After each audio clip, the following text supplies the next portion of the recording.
Assalamualaikum warahmatullahi wabarakatuh. Selamat datang kembali di Eman Official Project. Balik lagi di obrolan santai.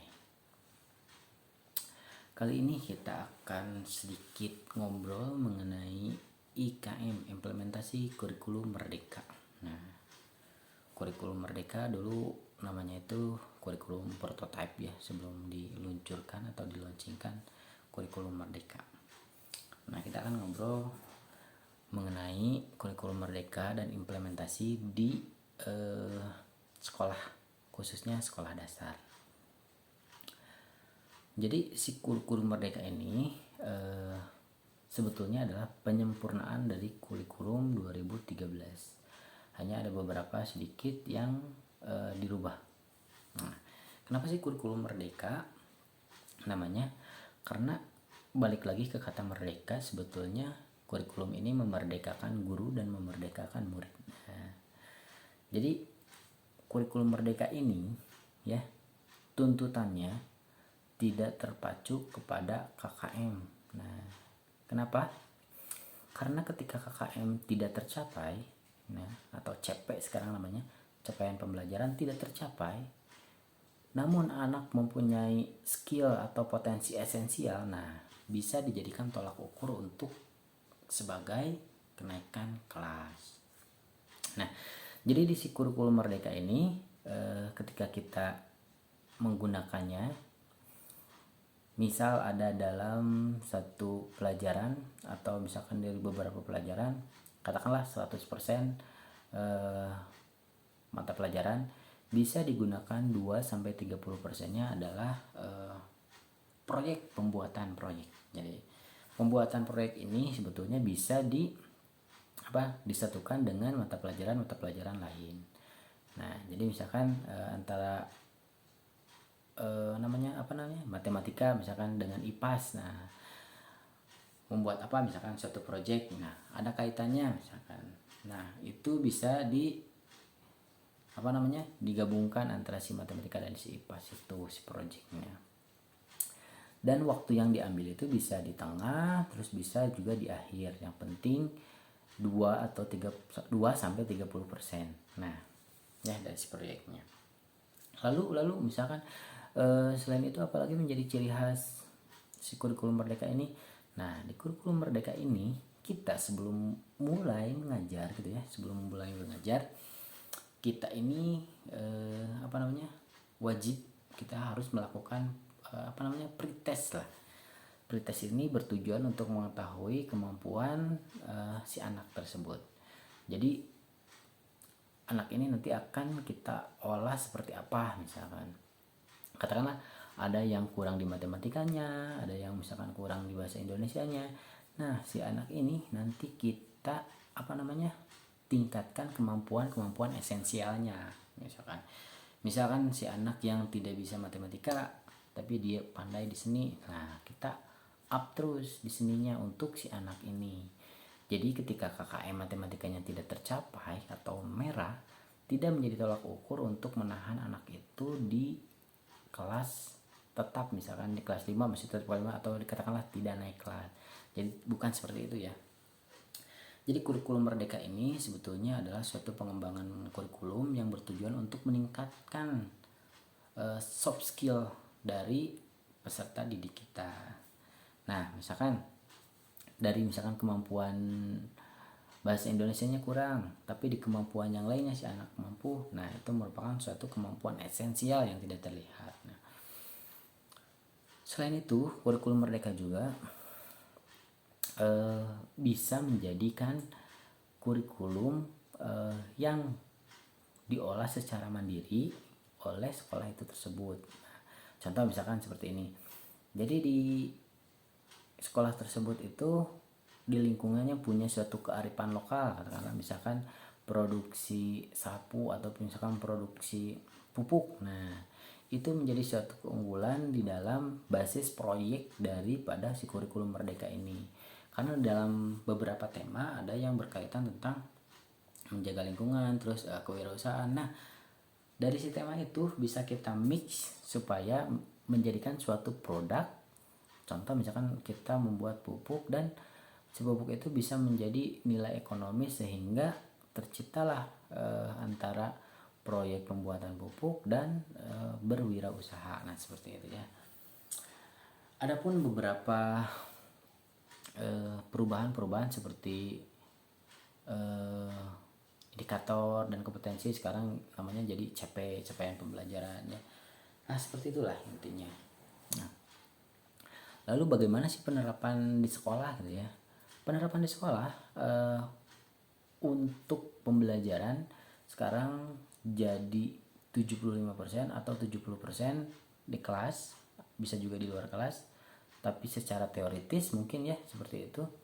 Dan lebih bagus itu ditekankan supaya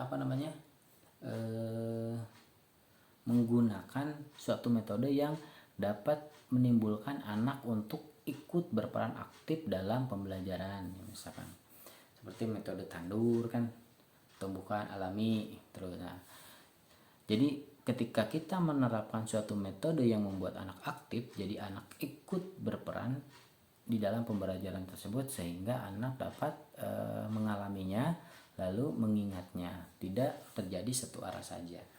Nah, jadi kurikulum merdeka ini setelah misalkan beberapa jam kita melakukan pembelajaran, nah misalkan di akhir semester atau di tengah semester kita bisa melakukan proyek atau istilahnya si anak itu punya hasil karya.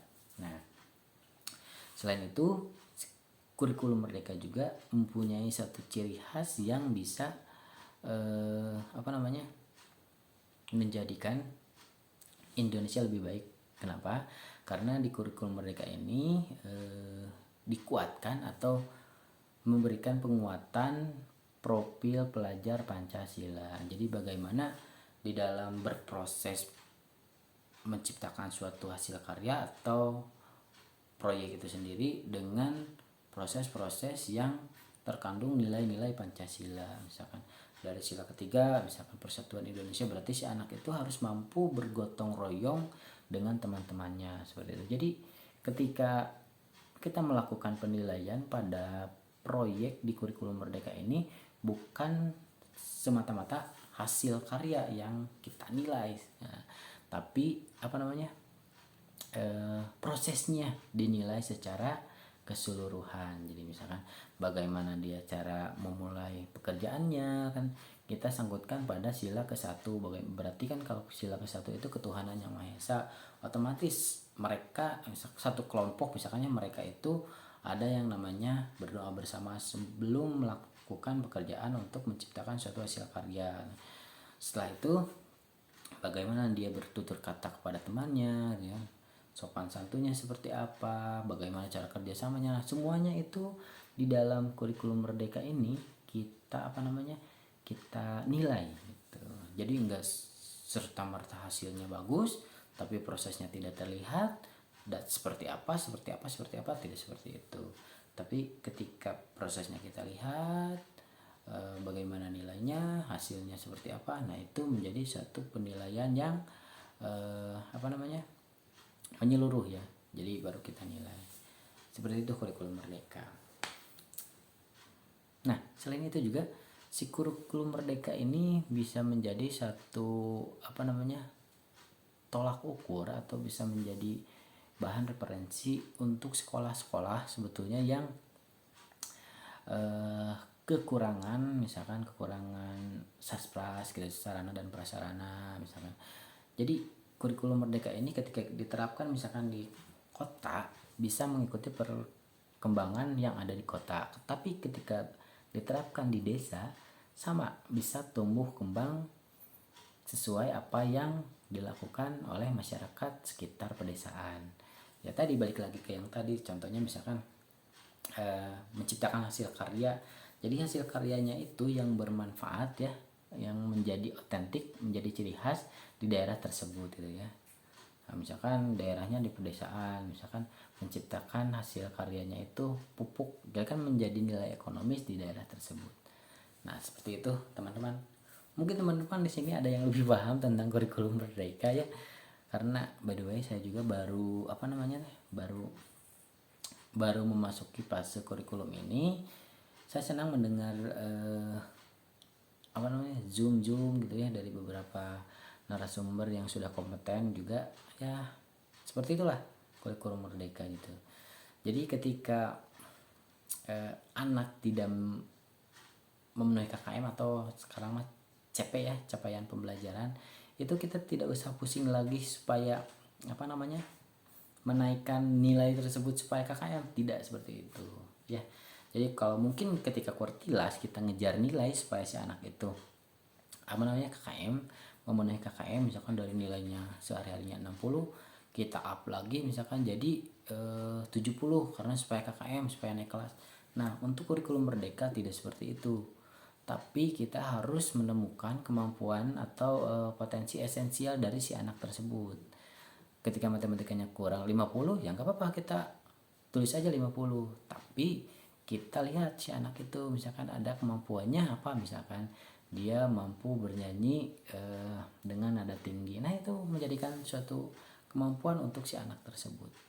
Jadi ketika anak itu lulus, anak itu masih mempunyai kemampuan di bidang yang lainnya, gitu ya.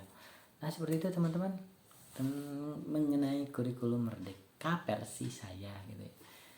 Barangkali teman-teman ada yang lebih paham, silahkan share di di kolom komentar seperti apa pemahamannya, silahkan berbagi.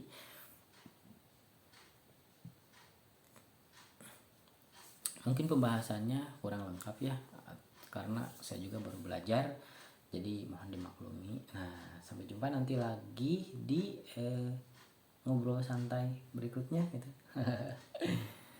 Jangan lupa share kalau suka, komen lah sebanyak-banyaknya menurut kalian, jika kalian